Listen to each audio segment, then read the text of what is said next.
Признанията на Осама Бин Ладен, че бил прав, шот вярата към Аллах е щица, точно като раната ти залята спирт. От страх промици и сега само като рана те прави жив. Бил си душата на компанията, но кратко след промяната почна да ти липсва компанията на душата ти. За появата на искрата ти стругари работят извънредно и аз, но няма я пак, нали? Тази светкавица в урагана ми не е за копирната ти машина или факсовете в главата ти. И въпреки, че показвам ти палец, фотографската памет не идва от картата с апарата ти.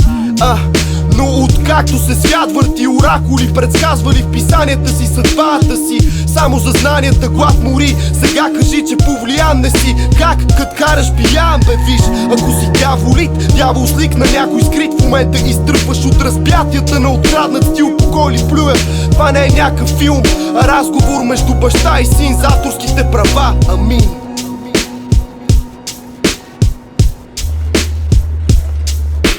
Търсих правилния път, но всъщност вървях назад. Поредна вечер прибирам се за ляна казак, голям казар. Всичко ще го дам за хазарт, пиячка и разврат. Изпит от глад, защото вече даже няма и за пазар. Израснах с поколението, дето место с бленда мед си чистят зъбите с метън фет и си легат в 5 мегадет. Живея в пробита гарсоньера, дете стар портиера. Пари за парно нема, чат пат за малко лева. Дала вера, разрязал пътладжана, провесен пак на джама. И се чудя как да храня тая карака джанка. Превърнах се в изчария на мрака, сега чари ме в парка. И минали лесна жертва, направо вари ме пътлака. Често броя скъсам по София, мръсна и съм тея наркомани, за които викат оня труси, работя късно в закосвални. Пародия гнус на дрогата, пускай се будя пак по вани. С носи гърло препускам към преизпълнята бързо по автобани. Всички се пържим заедно под похлопака, дали е луд копака или съдбата е приготвила удар в мрака с мухопалка. Ако разчиташ на древни схеми, значи главата ти е кухопатка. Истината е просто горчивата суроватка.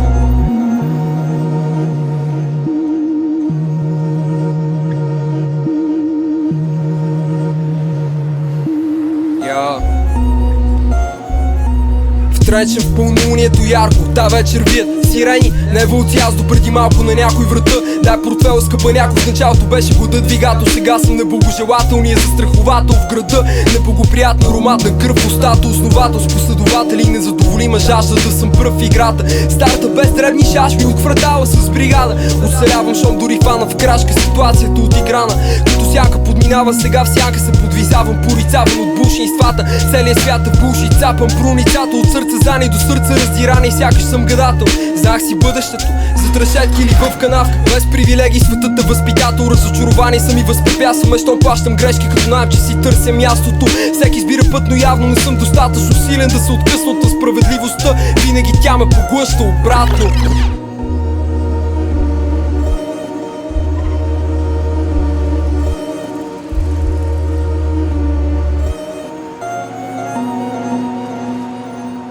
Изгризани пръсти, хиляди пъти очитайки мъки, хилави думи, облича се с вълчи нрави, изписанки мръсни. Дисвайки тъпи рапета, хиля с тъмни запета, кът мършава хиена. На път се да изпълня завета, да изпъдя чевета, кадиви прасета. Еби го куплета, еби го измисъла, изписи абсента. Упри пистолети, за да се впишеш, смени си акцента.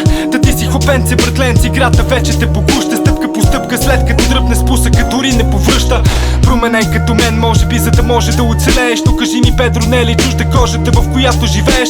Прекрасно умеем да сменяме цветовете, когато общуваме. И на бълъците офертите за пакетите смело да пробутваме. Ти си моето второ лице, превзе и другата половина. Ти си моето лошо сърце, на две сумата не делия. По-скоро пази всичко за себе си, сам в кубина с ръцете си, сам със сълчостта. Мисля, че конкурирам само мене си.